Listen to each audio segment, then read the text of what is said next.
صباح الخير. بما ان قرع العسل موجود دلوقتي وانا مش من الناس اللي بتحبه بصراحه بالبشاميل، فقررت ان انا ادخله في وصفات، فهعمل معاكم كب كيك بقرع العسل. وتعالوا نشوف هنعملها ازاي.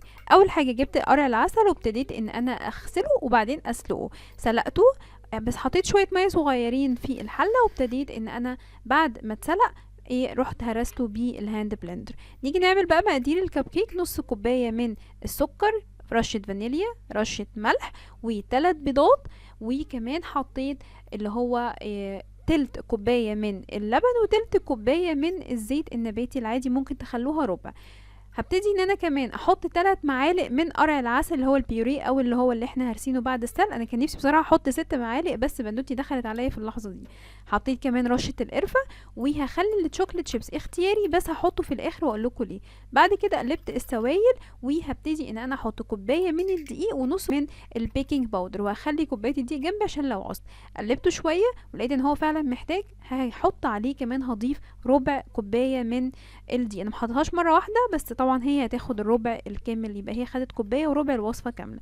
هقلبه كويس وبعدين هبتدي ان انا اوصل للقوام ده، وبعدين هبتدي ان انا احطه بقى في الاختراع اللطيف ده قوي.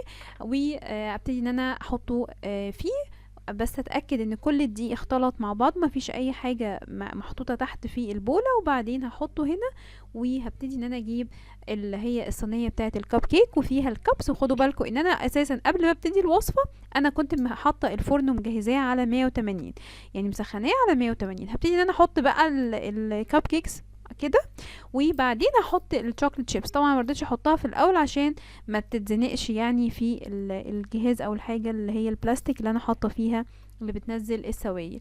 بس كده ابتديت ان انا اسوي على قد ما اقدر طبعا.